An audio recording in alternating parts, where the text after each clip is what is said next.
Okay, now, what we're going to do, the phantom limb.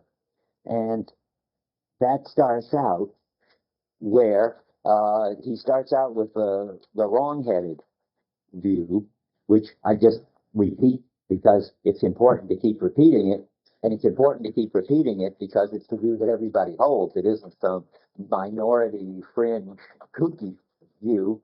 It's a very, very popular, and according to Merleau-Ponty and Walter Freeman at least, and maybe other people too, but I don't know them, wrong-headed view, namely that the world is a kind of transmitter, and the sense organs are receivers and transducers, and then the information is then passively, the world impinges on the sense organs, and that sends the energy which contains the information about the world up to several stages in the brain, till finally, magically, in the last stage, it becomes us and our experience of things. He doesn't like that. It's about 6 lines down, where it was, now in 84, where it was desired to insert the organism in the universe of objects and thereby close off that universe. It was necessary, that is, put everything in the world of objects. It was necessary to and this is Descartes, translate the functioning of the body into the language of the in itself and discover beneath behavior the linear dependence of stimulator and receptor, receptor and receiver. And that the linear is jargon that Walter Freeman uses too. That linear is just his name for the wrong sort of causality, where it comes from out there to here to higher centers and so forth. And what's missing in that story, in some form or other, is this kind of feedback loop in which the sense organs are already attuned to, as he says, looking for, Walter Freeman says, what is significantly important to the organism at that point. That's part of the feedback. It isn't that the sense organ just sits there passively and collects whatever comes in. It's and another part of the feedback is what he once or twice calls the intentional arc. There are these very important ideas in Merleau-Ponty that are so basic and important that he never actually thematizes them. He just takes them as his way of dealing with this. The intentional arc is that as I gain experience with what is significant in the world, that changes the way I pick up information from the world, so that the world, I don't need to have a representation of the world. The world is its own representation. And I don't need to update my representation of the world. What gets updated is the world looks different to me the more I learn about it. I think it's in this section, isn't it? Or well, no, it may have been, I was reading Gibson, where he says after the child's been born, fire looks different to the child. Is that that's good.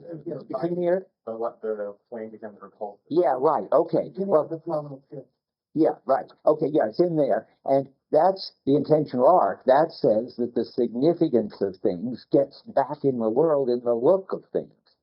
So you can't have this linear view that there's stuff out there which just comes in. One, I have to be set to receive it. Two, what's out there gets changed by what experience I've had. That's going along in the background of what he's talking about. That reminds me of something I want to say about the lecture coming up on Tuesday. Because I discovered in office hours and in talking that though I talk about Gibson every once in a while, and he talks about the Gestaltists a lot, he never explains, and I never explain in some kind of systematic, clear way who the Gestaltists were, what they were up to, and who Gibson is, and what he was up to, and how they're both related to each other in Merleau-Ponty. Well, we're lucky we've got Rick, one of the TAs, who was a psychology major as an undergraduate and a Gibsonian and knows that stuff. So on Tuesday, Rick is going to talk about these things. Is there anything they're supposed to read in preparation for this? Thinking about it, I think better just to stick to the Merleau-Ponty. That's what I think. I mean, I don't think we should be in enough trouble. It's a lot easier reading Gibson and the Gestaltists, but this is what we have to read. On Heidegger too, so because students, yeah. The drawing on Heidegger, I thought you were, but we got to be careful. Again, how many have had the Being in Time course? You've got You got half the people who know what you're going to say and half the people who need Well, to no, know. they don't. Well, they don't because it's in relation to Okay, adult psychology. okay, so we're going to go bring in Heidegger and tell you enough about Heidegger, which is, after all, as much as an important part of the background of this book as Gestalt psychology is. I mean, being in the world is this notion he has all over the place. So he's changed it a lot from Heidegger. There's the basic idea still the same. Okay, so there's this wrong dominant view, and then he goes on to tell you what he thinks is the right view on 86, the next page at the bottom. But he's thinking, what's wrong with it? What's wrong with it is, well, I think I listed one thing here that I thought was neat. Three things wrong with it. First, I'll say it my way, and then I'll see if that's what I said in my notes. I mean, to repeat what I said this just a minute ago that was wrong with it, is that it's got this view of us as passive receivers of the world out there, who then use our sense organs to get in the information and then construct a representation, which we then have to update as we get more information, whereas that's wrong for two reasons, remember I said. One, because what comes into the sense organ is already determined by what we're looking for, what we're set for, what we're, as he puts it in here, attuned to. And what we're attuned to is already determined by our past experience, which, and this is the other important point, isn't something we add to our incoming data, but the world itself, the perceptual world, changes its appearance on the basis of our experience. So again, we don't need to represent what the flame means, to use the example in here. The flame comes to look dangerous. That's all not the linear and receptive view of how we're related to the world. That's the point. Well, it's not very convincing. It isn't? Why not? I mean, any receiver, yeah, could still be attuned to one kind of signal. Television doesn't pick up any. Well, let me add a third, but partly what I was saying was not quite that, though I did say that, and that you're right, it wasn't clear enough. And this attuning is changing depending on what I'm looking for, and two, what I've already experienced, so that I'm going to be attuned to the candle flame differently if I'm and to the heat when I'm warm or cold and so forth. That's it's not a fixed attunement like the radio tuned to these set of stations, period. It's an attunement which is going to change constantly. So that maybe makes it all right. But the other problem is that anybody who believes in the receiver minimal grant could grant as a psychological and phenomenological data that you experience the flame as repulsive or as threatening. The question is, given the assumption that all that actually reaches you from that flame, which is over there, it is light. Good. So how do you experience it immediately? Well, if you don't touch it. Okay. Well, I think yeah, we're going to get off in a direction. I guess it's okay to go. Of course, you'd have to have a brain story that was not a receiver brain story, because but there'd be two stages which fit together for him and fit together for me, because we've got Walter Freeman, but he's already got a glimmer of the brain story. But what you need is two things: a phenomenological description, which is what he gets from the Gestaltists and what Gibson gets from him, of the way the world changes its appearance as I learn more and more about it and its significance to me and what I'm interested in. That's the first thing. And, of course, Alan is right, that would be magical, even in a sense too magical for Merleau-Ponty, if you didn't tell a brain story of how it was possible, given that all there is an organism being bombarded with energy from the world, that we could have this experience instead of what would seem to be the sensible Cartesian one, that we we put all this information together in the brain and build up a representation in the brain. And that wouldn't, by the way, probably give you the right phenomenology. I mean, Descartes didn't think that flames looked different after people were burned by them, or if he did, he didn't think it was important. So we need a brain story that will give you the phenomenological description of perception, and we need to see how that could happen. Okay, well, but whenever I talk about Walter Freeman, I feel bad because I start using a bunch of jargon that I don't fully understand myself. But let me try it again because it's so important. The picture Walter Freeman has is that on the basis of my experience of, say, being burnt by candles and nourished by carrots, he does rabbits. I make connections of a traditional sort, of what's called Hebbian connections. So the connection between the rabbit smell and the rabbit taste gets reinforced. But that's not important. That's what's interesting and hard to explain. But the whole brain gets is constantly going into a kind of chaotic mode and then settling into certain minimal energy states, which are called attractors.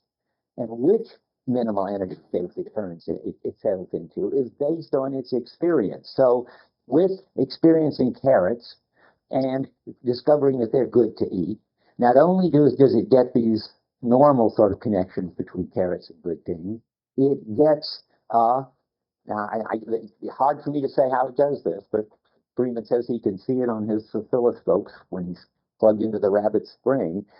It forms a new attractor. That is, that there is a certain least energy position that that part of the brain goes into, and it adds a new attractor for every new category it gets, and so for celery and for carrots and so forth, and that modifies the attractor landscape. All this is this jargon I can't hash out very well. And the picture of it is now that when some stimulus comes in, because Alva's right, I mean that is the physical level of what actually happens. It puts the brain into an attractor landscape, and depending on what significance this input has had for the organism before, it picks out some particular attractor, and that's how the organism recognizes the carrot, the rabbit does, and recognizes it as something to eat. And it does. What's important about that is that it depends on whether the rabbit is hungry. It depends on the past experience of the rabbit. And the input, and this is the hard part, and I can't explain it very well. If need be, and I would say let's get Walter Freeman over here to explain it, but unfortunately he's so deep into it and so far from where we are that whenever he explains it, I gave 2 seminars with him, but I never really understood it any better than I do now. But but the input that puts the brain into this global energy state, this attractor landscape, in which there are these minimums, that input gets thrown away, as he puts it. That is, what the original stuff from the world is just enough to set up this global phenomenon, which contains in it the information as to what sort of things have been good and bad for that sort of animal under those conditions. And that's what makes it a not linear, not normal picture of how the brain works. On the perceptual level, it's like saying, well, when you see something, there's some array of energy on your retina, and that's going to have a certain distorted shape, and it's going to have all kinds of changes with changes in lighting and so forth. But that's not important. That what's important is some invariant in that sets the whole system, the global system, into some recognition or other. And the way the thing actually, what do we call it, the stimulus error, is to think that somehow that the way the thing hits your retina plays an important role in the processing. He thinks it just triggers the processing. That's very different, very important. Now, if you want somebody to explain it to you, we might set up an extra session in which, Eric, could you explain this any better to people if we set up an extra session to do it? What's that? I think it's a complex with the Okay, well then I won't. Then I won't make you do it. Yeah. No, this was a nice causal story at the neurophysiological level. I think this is what Albert was saying. But how do you get from the causal story, which you've now given us Right. with Walter Freeman, Yeah. to the fact that it's now the landscape has a appearance, a phenomenal appearance such as beautiful. I see. And I see. abstract. Yeah. That's a Yeah. Nobody knows. That's the qualia question. So there's two separate questions.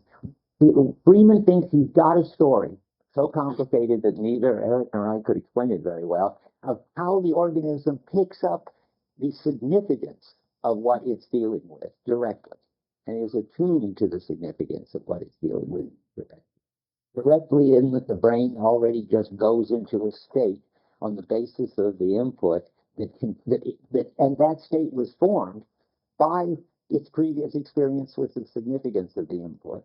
But it's not like a representation. It's not like some description of the input plus an additional factor, namely good to eat. It is something that's tied directly up with the action so that when it has that kind of input, it gets set to go and eat it. So Freeman has a way of trying to describe how the brain can pick up directly the significance of what it encounters in the world, and how that's going to change as it encounters more things in the world. It fits the phenomenology, the Merleau-Ponty phenomenology. And he says, and this is part of the confusion, and therefore he's explained consciousness, and you heard him, and you think that. Anyway, consciousness has these two aspects, picking up the meaning and picking up the qualia, or the feeling, the sensuous experience, the conscious experience of say, smelling carrots. He doesn't make that distinction. He's happy just to say, well, we picked up the significance, what more do you want? And somebody like John Searle says, well, what we really want is what's the conscious qualia aspect of all this? And it isn't as if Walter thinks that's a good question and he thinks he doesn't have an answer. He doesn't really hear the question. He just thinks that's a non-question. That's the best I can say about it. Yeah. So that's it, your experience? Yeah, that's right. Yeah. Just to clarify what you said, so Freeman is giving the causal story of the intentional. Yes. And good. And what's interesting, what you haven't mentioned yet, is that it's not bringing into the picture an associationist understanding of memory, for example. That's right. Well, there's learning, but the learning is in this kind of. That's right. It's not a representationalist or it's not an empiricist notion of learning, which that didn't work out because these impressions don't call each other up until you've already recognized them, according to Merleau-Ponty. And it isn't an intellectualist version, which I was really giving more of an example of. You're not building up a representation of the world in which you have a description and you add more and more information. You're changing the world and how it shows up for you. Is this interesting Weasley term that Heidegger and Freeman and Merleau-Ponty like. Shows up for you, you could say, well, shows up as significant, and then you'd be in their dimension. Shows up for you could mean with what qualia? Then they would just say, who cares? Okay, all of that is right. But not only is a view that fits the intentional arc, but it also fits, but I haven't been saying this well because I don't know how to say it any better, is it fits the the organism's trying to get a maximum grip. Remember that story, that's the other secret deep thing in Merleau-Ponty that I keep stressing. And I found a lot of places in the Phantom Limb this time through where in every sort of metaphor, he's always talking about seeking maximum grip and never using the expression. It only is used about 3 times in all of being time. But it's part of the Walter Freeman picture of it, that the organism is always seeking what is significant for it and seeking to get a better, clearer, more successful grip on what's important to it. And that's why the information coming in is always already stored in terms of its importance for the organism. So it's got a combination of the intentional arc and the maximum grip. The seeking for the maximum grip is what determines what information gets built into the perception by way of the intentional arc. I think those are the 2 most important notions in Merleau-Ponty, and interestingly enough, the least mentioned, and interesting enough, I just can't resist saying this. Merleau-Ponty has a theory that every philosopher's really most important ideas he never talks about because they sort of in the background coloring everything. He says that about Husserl. Well, all I got to do is transfer that and say that about Merleau-Ponty, and you've got what I was saying. And how many have read Sean Kelly's paper on seeing things in Merleau-Ponty?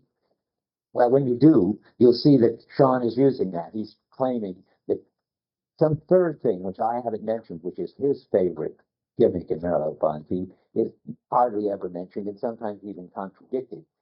Okay, yeah.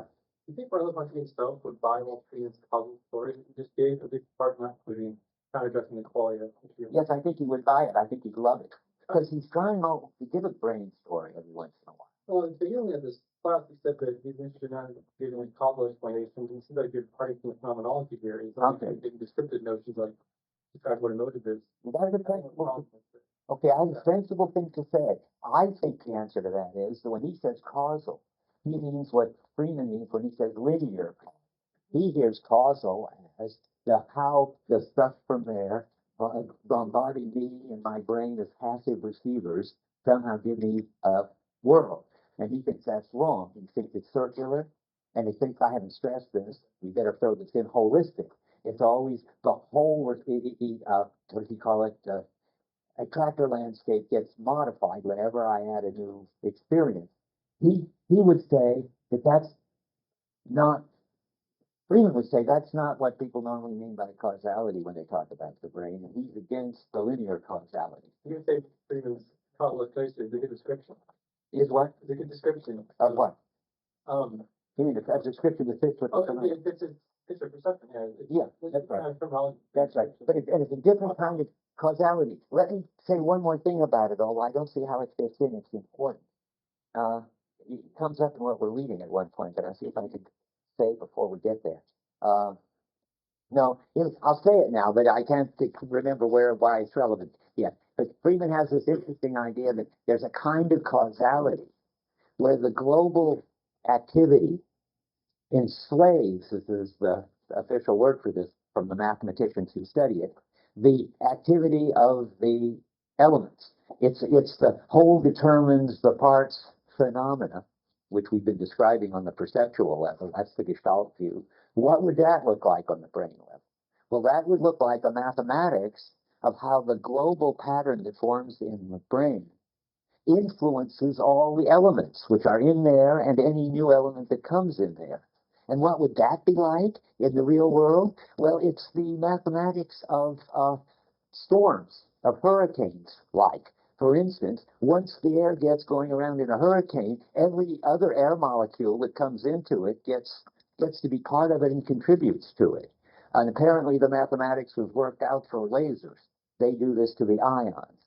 So there's a kind of top-down causality. It still takes place in the natural world. There's a very peculiar kind of causality in which you can't explain what's going on in terms of the elements, but you can explain it in terms of the whole pattern and how that's imposed on the elements. So there are all these wonderful things going on, which I wish we knew more about. But it's nice to know they're there, because it means that Merleau-Ponty isn't just sort of ignoring, or need just ignore the brain and say, and how this happens in the natural causal world. He's groping every once in a while for a view of how the brain does it, but he has no clue. So he's mostly saying, well, there's no brain account. Sometimes he goes so far to say no brain account is possible of this. Whenever he says that, and when you see it, you will be surprised because it contradicts so much what I just said. I think what he really means is no brain account that he can think of, or anybody can think of at his time with their math, that which would be a linear causal account, is possible. It doesn't account for the very important things: the feedback, the intentional arc, the tendency toward maximum grip, the whole determining the elements. So he sometimes says, well, we'll never get an account of this. Sometimes he says in terms of reflex physiology. Sometimes he says we'll never get an account of this in terms of linear causality in the brain. But he really wants an account of it. I mean, and whether he's an idealist or not, he would like to know how this stuff up here makes perception possible. He's a modern person, and he'd be happy with Freeman, I think. Yeah. You're talking about the causality, it's not only just, obviously not a natural world causing things in the phenomenal world, and then not even the phenomenal world causing things in the natural world, but kind of back and forth all the time in this flowing kind of state, Mm-hmm. both directions all Right. the time. Right. Yes. The feedback. Yes. But it's still causality. Yes. Right. Only I think when he says, he's against causality, he means linear Cartesian transmitter receiver causality. Okay. I mean, I'm ready to go back to this, but that was not wasted, and it all would have come up sooner or later in this connection. So I am very perfectly fine. It comes up now. So where are we? We just got again another repetition of the view that he's against on 86. I'll just read it because it sort of sums up again the view at the bottom of 86. Even the presence or absence of a perception are not de facto. And this is now the other view. And then here's his answer to the Cartesian passage I read before about the receiver story. Even the presence or absence of a perception are not de facto effects of the situation outside the organism that represent the way in which it meets stimulation and is related to it. This is the attunement story. And excitation is not perceived when it strikes a sensory organ which is not attuned to it. The function of the organism in receiving stimuli is, so to speak, to conceive a certain form of excitation. The psychophysical event is therefore no longer of the type of worldly causality. The brain becomes the seat of a process of patterning. That's the top, gets to the top of 87. So that's sort of what I was just saying.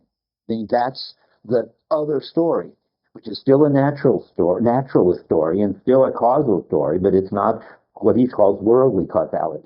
That's what Freeman calls linear causality.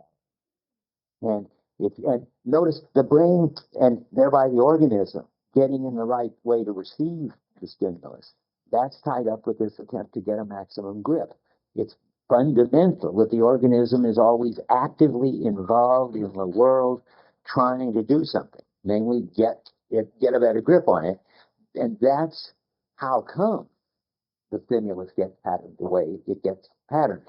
That's the picture he's got, isn't he? Okay, onward. Now I have to catch up because I have now given you what I was got here about Freeman. I have to see if I need to say anything more, if I said it okay. I wrote about lasers and ions and storms and water drops, chaotic systems, uh, dynamic systems, attractors, whatever this all means. And Merleau-Ponty says this can't be done in third-person brain science on 87. Where starting right, we'll skip a few sentences, and then I'm going to read more again. Now we're going back from the brain story to see how it fits the perception story. He's sort of in the middle story. No, I don't know which it is. We're trying to find this level in which we can talk about it either way. The excitation is seized and reorganized by transversal functions. That would be this attractor landscape business, which makes it resemble the perception which it is about to arouse. That means that what? That the organism is getting into a landscape in which there are attractors of the sort that carrots and celery and so forth are sort of encoded or whatever, and it's going to go into one of them, and it's getting ready to go into one of them. That's the picture. Which intervenes before the cortical stage, it comes and which from the moment the nervous system comes into play confuses the relations of stimulus to organism. Well, that means as soon as something hits the rabbit, it goes into this burst of chaotic activity that's already got these attractors in it, and then it's ready to receive what's out there. The excitation is seized and reorganized by the transverse functions, which make it resemble and so forth. Now, I'm still going to read because all this is is his version of what I just said. I cannot envisage this form, which is traced out in the nervous system, as exhibiting of a structure as a set of processes in the third person. Well, you see, it makes it sound like, well, there is no way to talk about this in terms of nature and causal forces and energy hitting organisms. Well, he's confident there. He What? says I cannot envisage. That's right. Cautious, that's good. He's what? He's being cautious. Yeah, at least. But I want to say too. I mean, or I was going to read it another way, but we can read it either way. As a set of processes in the third person, I think he means nobody can do that. Because I think by third person, he means linear causality where significance isn't in it. And remember, he's going to say later, you can't understand what's going on in perception or the brain without bringing in at the ground floor its significance for an organism that's seeking something. And that's why you can't have a third person account of this. That's very important. So one way, would it be correct for Freeman, at least in Merleau-Ponty, to say we have to understand the rabbit as a rabbit looking for food, and Absolutely. and so there's a sense in which you can understand it from the first person perspective of the rabbit. As he says as much in the part we read. You can't understand the phantom limb, he says, but in general, maybe add this back, no, maybe in the quicker mechanism part, but only not because of the quicker mechanism. Someplace he says you can't do it in the third person. You've got to, in a sense, empathize with the organism to be able to make sense of it. Where it's in our reading for this time. There's a third person on that page. Yeah, but there's a place where he says you've got to do it in the first person. Maybe it's right there. Let me go on and see. As transmission movement, you can't do it in the third person as the transmission of a movement or as a demarcation of one variable by another. That's back to Alva's question. If you were looking for that, you think that he hasn't explained anything. But he says we don't need that. I cannot gain a removed knowledge of it. I guess this is the very thing where he's saying it, right, Rick? You've got to do a first person version. Insofar as I guess what it may be, it is by abandoning the body as an object, parts outside of parts, and by going back to the body as I experience. Yes, you really have to sort of empathize with the rabbit, right? Going back to it's very learned looking at that. I'm quite certain that all the work of humans rabbit with those electrodes in their brain were not in that kind of natural exploring. Oh yes, they were, because they were very hungry. We don't want to. You know, they were hungry and stuck down. No, I don't think he's pretty ecological, and he was in charge of animal experiments. I know you've got a problem, but you can't. It wouldn't work for him if the rabbit weren't at least sniffing around. But you're probably right. It's sniffing around and restrained, and it's very important to say that, and that's a kind of Gibsonian point. But I think he thinks that you get enough of the rabbit active sniffing. The question is how much it's moving around. I agree with you. I don't know. I mean, I agree it's pretty hard to move around with an array of 12 by 12 needles in the olfactory part of the brain, which is where the rabbit, and each one of them hooked up a wire to a complicated computer stuff. So it'd probably be better if we could find out how it would do it without that. But if it forms an attractor when sniffing and hungry and comes across carrots, I mean that until we proved otherwise, we better assume that it would do the same thing even if it were running around. But all this is true. And if he were doing perception or action instead of categorizing of stuff, he'd certainly have to, but maybe that's why he can't do it. I mean, he's always saying, of course, the limbic system comes in here and it's very important, and that's how the animal's moving around, and it has its own attractors, but he can't study them. He doesn't say, I can't study them. When he's talking, he's got his hands full studying the rabbit all his life. But you're right. The only question I'm asking you is sort of, we don't know, I mean, the significance of the fact that the poor rabbit can't move. Right, although you might think premeditation says it doesn't need to move. It's all in the brain. And so it goes back to drug. Well, no, because it never said that it was moving. It was seeking, and that doesn't mean moving. It can be sniffing, trying to sniff the eating molecules in the air instead of the enemy molecules in the air. That's all. It needs to be seeking. And okay, good hard questions. Okay, let me go back to reading this. I cannot have a removed knowledge of it. It's a very interesting, weird view here. As Rick says, you've got to sort of empathize with the organism to talk about it. I don't think that's the point. It's tricky because Freeman is doing science from a third-person point of view. It's just a different kind of science, which is recognizing the gestalt, where we're treating the rabbit as a rabbit and not as parts outside of parts, not as That's right. a bunch of Right. parts stuck But together. let me just add a footnote quick. Recognizing the gestalt as significant to what you're seeking. That's a very important part of it. That's why it isn't just third person. You need to get at the level of the rabbit, I guess. That's right. The level of it's friction and you got to understand the organism in its active, involved, seeking what it needs and what is as an significant. organism, and not the body as an organism, and not the body as a mechanistic. Yeah, right. Now that's that. So we're going. This is all the right stuff we're talking about. So let's go on. So it isn't the transmission of a movement or the determination of one variable by another. Well, that's to say the least. And now comes the harder part. I cannot gain or remove knowledge of it. Insofar as I guess what it may be, it is by abandoning the body as an object and by going back to the body which I experience at this moment. See, that's when you're trying to figure out the rabbit by understanding your own body. In the manner, for example, in which my hand, and now we're going to do it from sort of first hand, my hand moves around the object it touches, anticipating the stimuli and itself tracing out the form which I'm about to perceive. I cannot understand the function of the living body except by enacting it myself. Well, that's pretty extreme. I mean, that's what I thought it said. That is, any organism, any living organism, if you can't understand it, if you don't think of it as teleological, as seeking, and so forth, that's what the really Cartesian mechanist picture was supposed to get rid of, was the teleology, was the building what it meant to the organism and what the organism was seeking into the causal explanation. That would be very satisfying. But, yeah. Which is the language that indicates teleology? Oh, I think it's tracing out the form I'm about to perceive. That's in effect what I'm reaching for when I'm. Husserl could have said that. Husserl could have said that. Well, I'm not saying that Husserl didn't say this. There will be too many fronts to discuss on at the same time. We're discussing. I mean, I don't think he thinks that he's got a completely new version of the phenomenon. I don't have to think about that. This is supposed to be how to do brain science.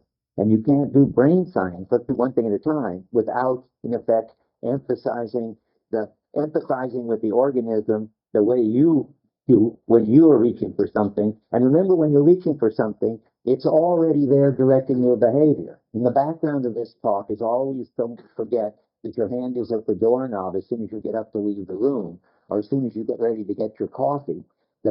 Your hand is starting to take account of where on the cup the handle is, behind the cup, or in front of the cup, on the right side of the cup, or the left, or maybe it hasn't got a handle.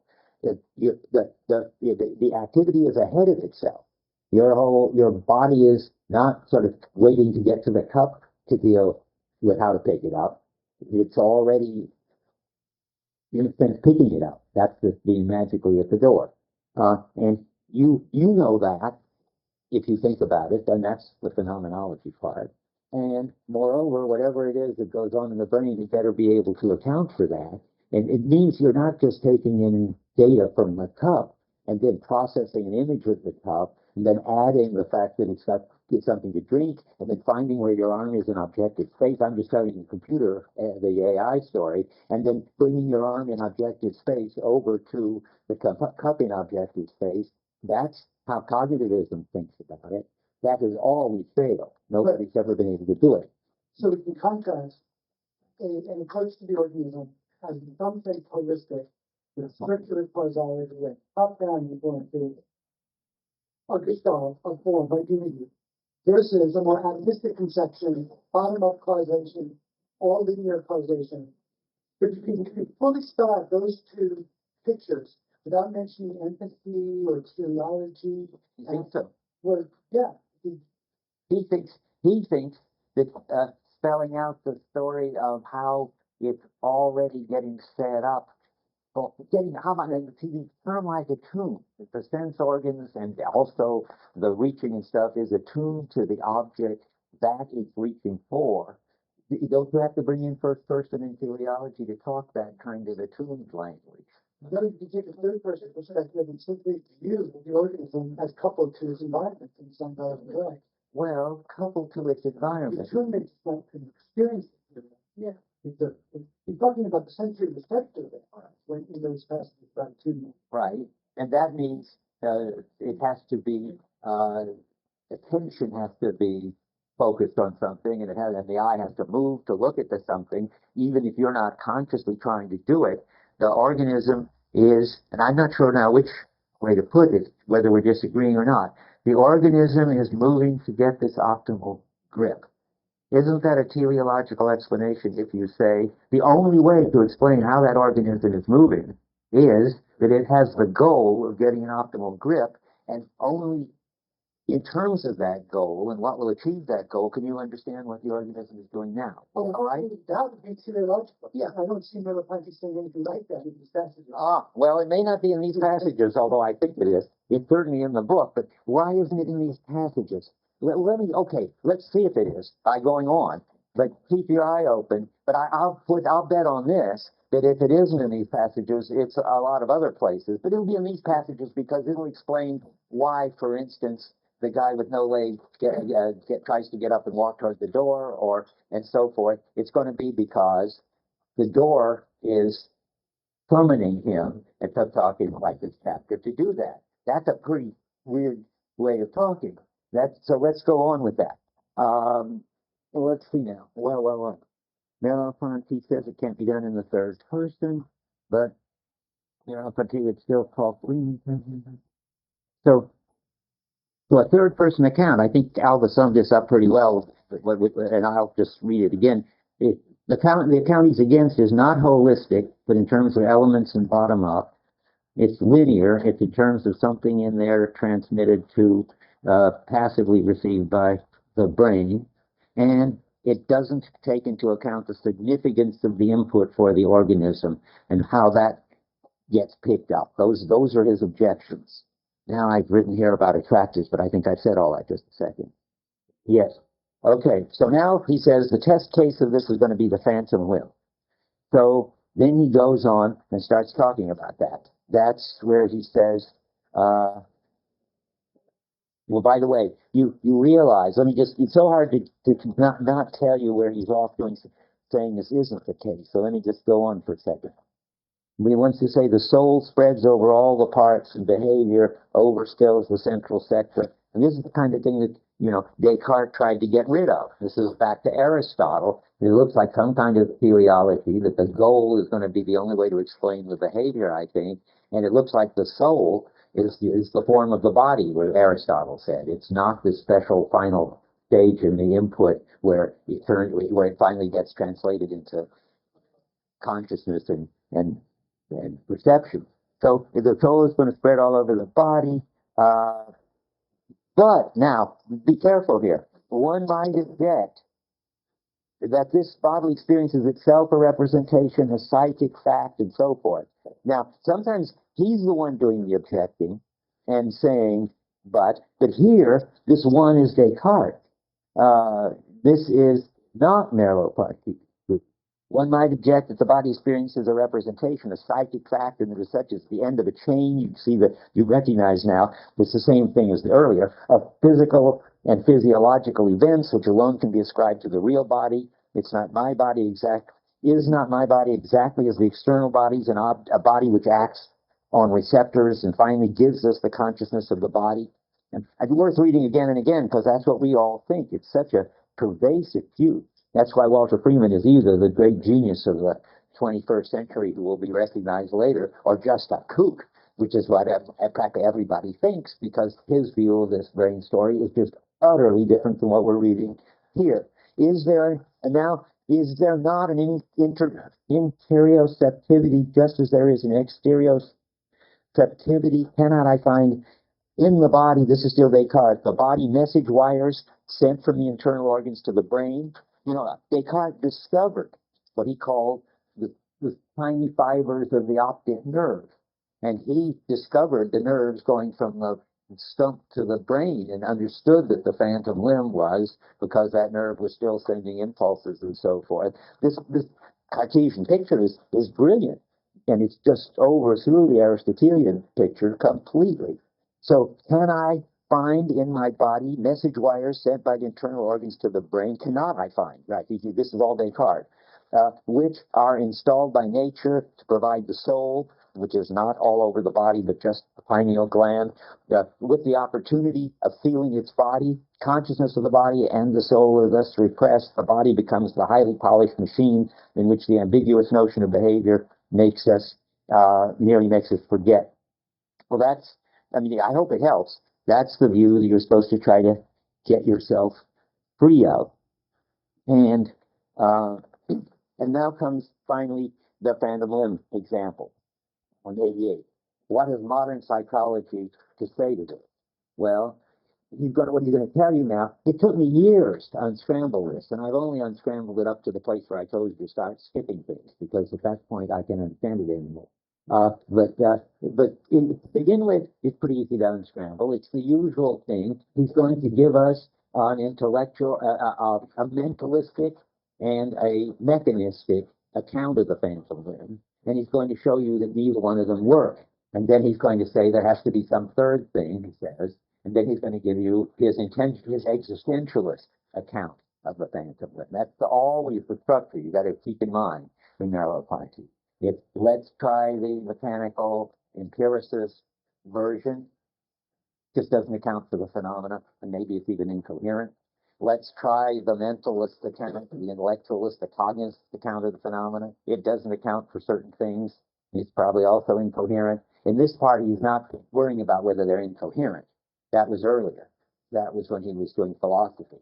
Right now, he just wants to say, if you look at the empirical work on phantom limb, you can see that the mechanistic people only could tell at best half the story, and the mental people another piece of the story, but none of them can get the whole, how it can do how it can have all the funny effects that it does. So first goes the mechanistic one on 88. What has modern physiology to say? Well, it turns out that anesthesia with cocaine does not do away with the phantom limb. And now we got a problem already. That would have been the simple mechanistic answer. I mean, if Descartes is right, that the phantom limb is simply that the brain is getting impulses from the nerve that it normally gets when you've got a leg, and it normally represents the body as having a leg because it got those impulses, and it's still getting them, then it's still representing the leg, and you anesthetize the nerve, you just numb it, it isn't sending any impulses. Why doesn't the leg go away? That's the first objection. And then we don't understand either why the limb retains the position, so that whatever this is, somehow the phantom arm has something to do with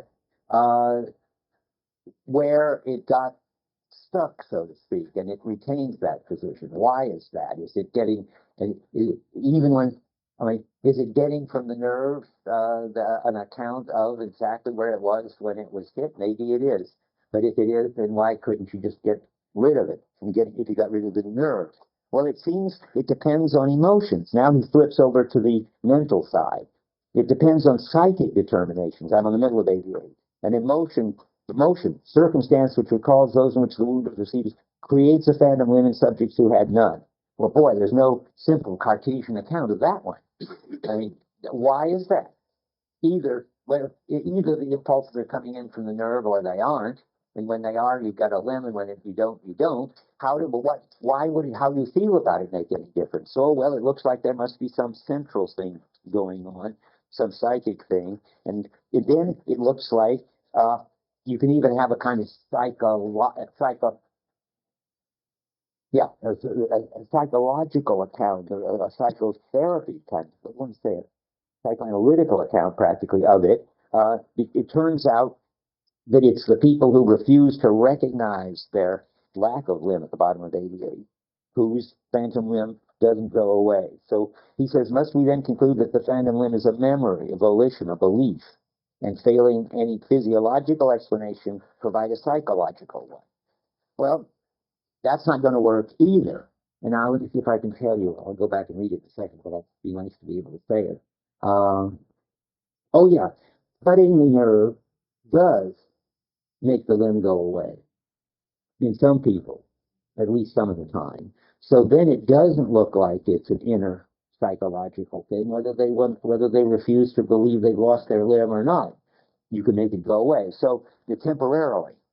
He says, but no psychological explanation can overlook the fact that the severance of the nerves to the brain abolishes the phantom. I think he says later it comes back. At least, in fact, it does, because it would be nice if you could cure these poor people who have these pains in their non-arms and non-legs just by cutting the nerve, but you can't, because I know from reading that it'll come back again. And so we need a much more complicated explanation. And now we're on, let's see. Well, time changes the size of it. That's also on 83. That's got to do presumably with the emotional side. But it seems, and then it looks like maybe it's a question of our beliefs about it. I just read that. And now comes the part where it gets really important. How can we put the two together? We don't seem to be able to figure it out on a mechanistic category or description of nerve impulses. We don't seem to be able to figure it out on the psychological description of what one believes and accepts and thinks about whether they've got a limb or not. And then he wants to say, that's a big problem on 89. I'm going to read a lot. What has to be understood then is how the psychic determining factors and the physiological conditions veer into each other. This is the third thing getting at it. He needs a third understanding of being, he says at one place. And we're not going to do it in terms of the mechanical impulses of the innate self, the merely physical. And we can't do it in terms of the mental content, the intentionality, the belief, which is merely mental. And not only we can't get it either way, but we can't get the two together to get it without introducing an entirely different description, which in the light of the discussion Alvin and I just had, is a kind of existential teleological description. It's going to be about how the organism is always set to move around in and deal with the world. And that's because he hasn't got there yet. So he says, what has to be understood is how the psychic determining factors and physiological conditions veer into each other. It's not clear how the imaginary limb is dependent on physiological conditions, and as a result of third-person causality can be in another context dependent on the emotions and volitions and so forth of the individual. And there's no place these two things can come together. Then a little further down, you can't get together the in itself and the cogitationes, that's the mental stuff, the for itself. A hybrid theory of the phantom limb which found its place is obscure. He doesn't think you can make up such a story. So the phantom limb is not something you can get from objective causality. That's this linear account. No more is it a cogito. It could be a mixture. We could only find a way of putting the two together, but they have no meaning. If the third person process and the personal acts can be integrated into you can only be put together if the third person processes and the personal acts can be integrated into a common middle term. Okay, well, there we are. Looking for Merleau-Ponty's got his opening now to put in the missing thing. And now we get this neat move to the insects, which he goes on a lot about in the structure of behavior. But happily here, when he's talking about the structure of behavior, as he is at the bottom of 89 and the top of 90, he tells you the story again that he told there, which is so neat. I have no idea whether it's true, but it should be true given his view. And that is that there's got to be a level of engaged activity and readiness and seeking significance coming from the organism. And that's more fundamental and sort of, well, it's the global thing that determines what happens in the specific parts. And his example of it is that if you tie up the leg of an insect, it keeps struggling to get the leg untied. But if you cut off the leg, and it's no more in the body image of the insect, he thinks, then the insect will just use another leg. And that's because what's really important is that the insect is trying to reach for something. It's a little hard to see it with insects. Take a little higher up the scale, on lizards or something. When it's trying to grab something, and if you stop it, it'll struggle to get its leg back. But if you just get one leg out of the system, then the whole thing just readapts and it uses the other leg. Because what it's really doing is it's doing whatever it can do to get what it wants. It's trying to get the optimal grip, and it doesn't care whether it's getting the optimal grip with its left leg or its right leg or its mouth. It will get the optimal grip however way it can. Apparently, I just realized Charles Taylor talks about this in his own way in his book, The Explanation of Behavior, that what the behaviors didn't take account of is that when an animal presses the lever to get the food, it's not really funny. Taylor translates all this into analytic in that book. But he says that the behaviorists have to say that the animal gets conditioned to reproduce the same behavior, where behavior has to be a certain motion of the organism. But in fact, the animal doesn't get conditioned to produce a certain behavior because it can reach the knob that gets the food in various ways. If you hamper it with one, it can reach the knob with the other paw. That's not behavior. That's not movement. That's comportment. That's action. The animal has a goal, and it goes after it with whatever means it's got. I mean, Charles Taylor's book helped bring down behaviorism. It would have brought it down completely if Chomsky hadn't, in the meantime, shot it down. And it was this kind of argument that did it. Okay, let's go back to this. We've met elsewhere the case of substitution, and that's the insect, skipping about 5 lines down. The insect simply continues to belong to the same world and move in it with all its powers. That's what I was just saying. The tied limb isn't replaced by the free one because it continues to count in the insect scheme, and because the current of activity which flows toward the world still passes through it. Now, that's just one. I'll show you a lot of them. There is this constant stuff with these metaphors. It's hard to know what in the world to take this as. The current of activity. What that means is that somehow the energy in the nerves is already physiologically set to get what the insect wants. That's what it means to say that that there's a current of activity that flows toward the world. Where it's what is sort of setting up. The current of activity that flows toward the world is a metaphor for whatever it is in the nervous system, which is like that the door is already calling the hand to get the right shape for the doorknob. It's the current of activity. Oh no, sorry. It's the response. So whatever it is the insect's trying to do, or we're trying to do to open the door, calls forth this kind of activity.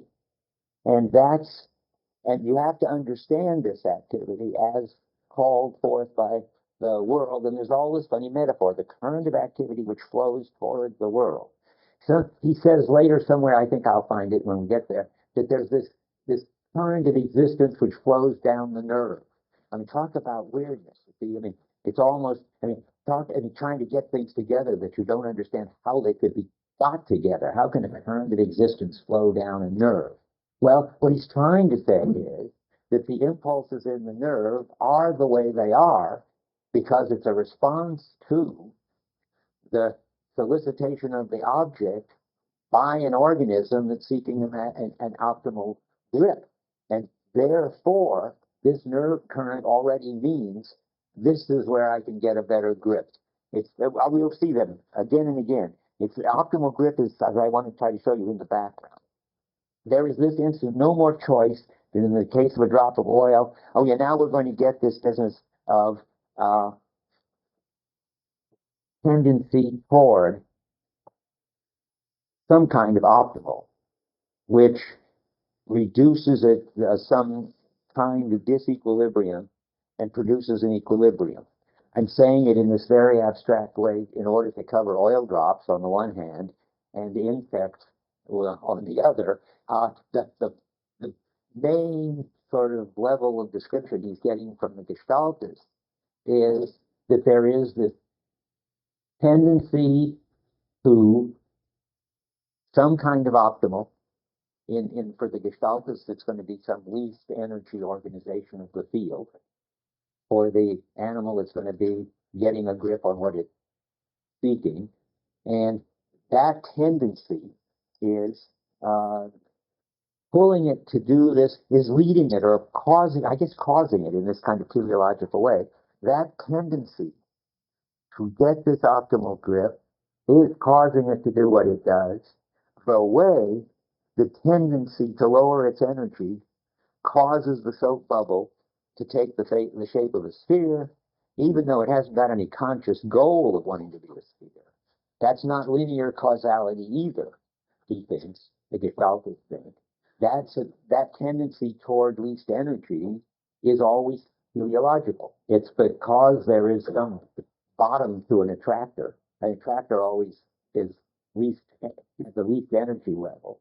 That the organism moves toward getting to the bottom of that attractor, which would mean getting rid of the tension, getting whatever it's trying to get.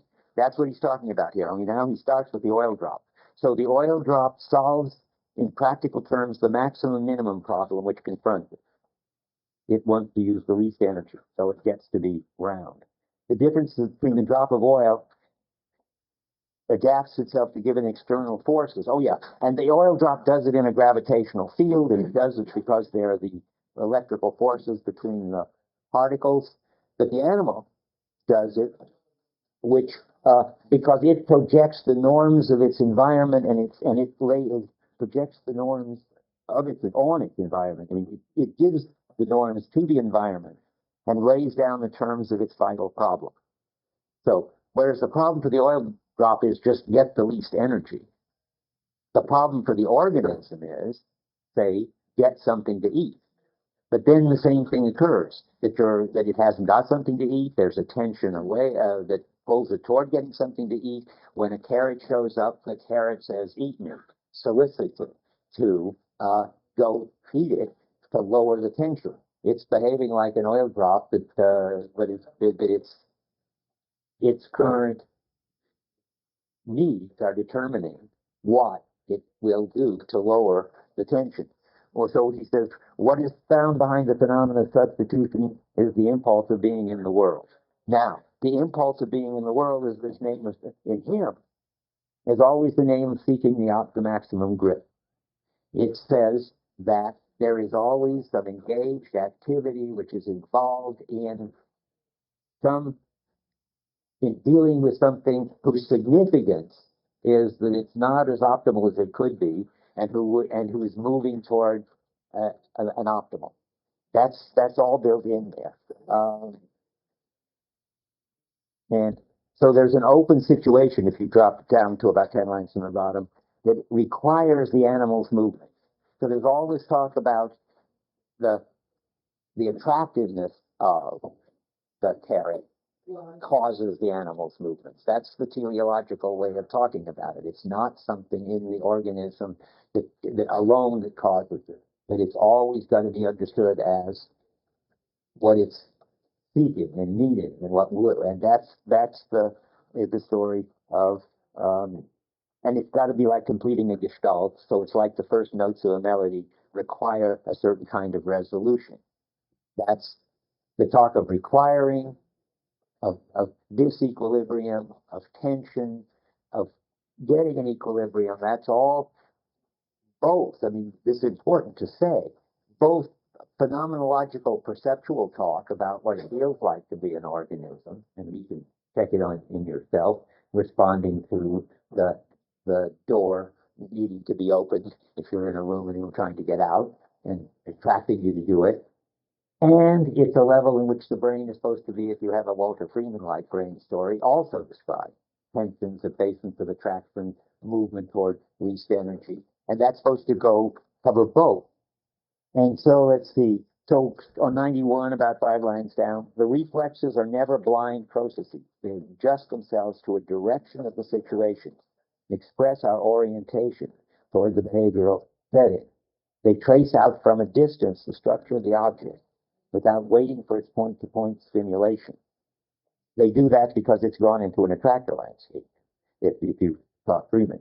It is this global presence of the situation which gives a meaning to the partial stimuli. This is the top-down whole part story.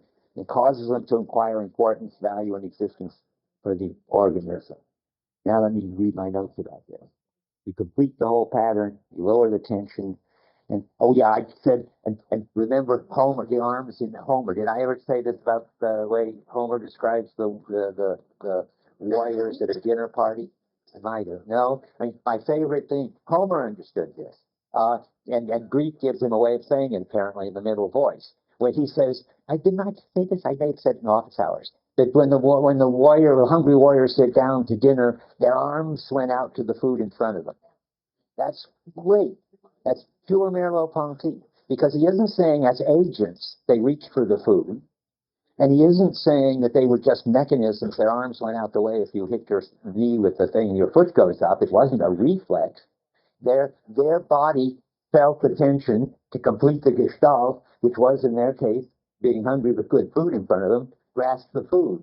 And so Homer's just doing phenomenology, doing it right, and but it sounds so weird. We don't say that unless we're Merleau-Ponty or Gibson. You want to say something, Albert? Yes. Okay. So let's see where we are still. So we're causing them at the top of 92 for we give them a meaning, they exist as a situation,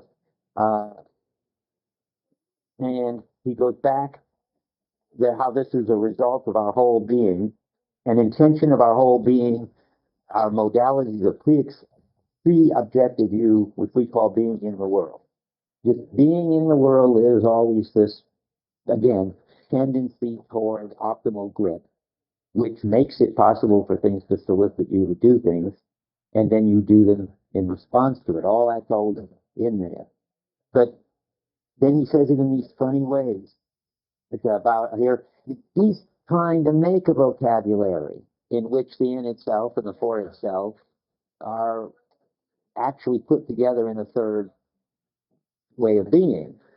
And that third way of being is always moving to remove a tension and reach an equilibrium, which is an optimal grip for an engaged organism seeking something. I mean, that's all in there. And that's when then he says these weird things about 8 lines from the bottom of the paragraph of 92. He says there's a certain energy in the pulsation of existence. I mean, it's weird talk. It's not physical energy exactly, or is it energy in the nerves? Is it light energy? I don't think, he doesn't know himself how to describe it. He wants to say it's not just third person energy. It's not first person agency. And the pulsation of existence is this notion of, again, responding to this tension and lowering it. And now we're going to go back to the phantom limb, he said. Good. We got away from he's giving you the story on the level of movement toward optimal grip. Now he's going to give it to you later. But let me see where I am again. Can you read the last sentence of that paragraph? Okay, sure. I have it marked to read. It is because it is a pre-objective view that being in the world can be distinguished from from every third-person process, from every modality of the res extensa, and from every cogito, from every first-person form of knowledge, that it can effect the union of the psychic and the physiological. Exactly what I tried to say, and that's exactly what I should have read, and even wrote down, I think, to read that didn't. So let me see where we are here. So how does that help us understand the phantom limb? Well, yeah, but I want to catch up. Okay, we get the new category as being in the world. It solves the phantom limb problem on 94, I write. So let's see how that is and why he thinks it does. 94. Okay, I'm going to read that paragraph. This phenomenon, distorted equally by physiological and psychological explanations, is, however, understood in the perspective of being in the world. Okay, here we go. We're going to solve the phantom limb problem once we got this movement toward maximum grip. What is it in us that refuses mutilation and disablement is an I am committed to a certain physical and interhuman world, which continues to tend towards its world despite handicaps. Who continues?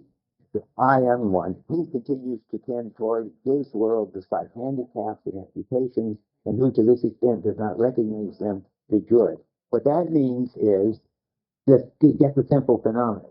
That the world, because I am a kind of person who wants to get a maximum grip, say, on cups continue to look reachable to me. It's the intentional arc.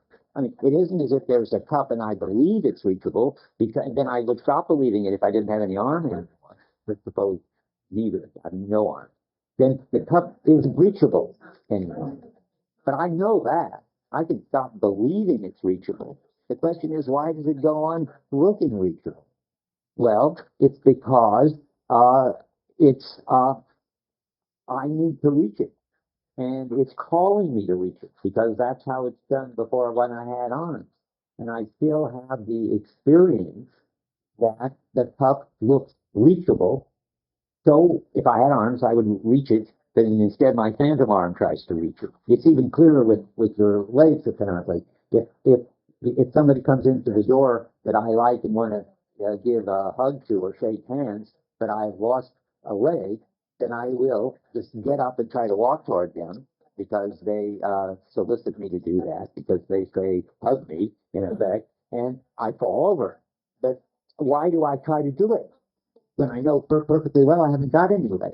Well, because my knowing it isn't what's important. It's what the world looks like. I have afford walking over and hugging them, and I do, and my arm, my body just responds to that.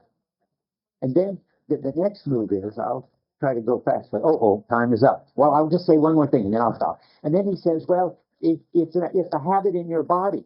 It's like, as I give the example, when the electricity fails and you keep going and switching the light switches on while you're looking for your flashlight. You know perfectly well that there's no electricity, but your body doesn't know it. It's before it's turning on. So and then he asks the psychological question, what if it's like a habit? Why don't I just finally outgrow it? And some people do. I mean, after enough light switches don't go on and enough cups can't be reached and you fall over enough when people come into the room, you could learn to stop doing that. And what would happen if you did? Cups wouldn't look reachable anymore. People wouldn't look walkable to anymore. Light switches wouldn't look like they would turn on the light anymore, and your phantom limb would go away. But he wants to know, in some people that doesn't happen. Why not? Then he has this whole incomprehensible psychoanalytical story about why not, and I'm not going to go into it. I think I can just say we can go on next time for the next reading. I'll check and see if I've covered everything I had to cover.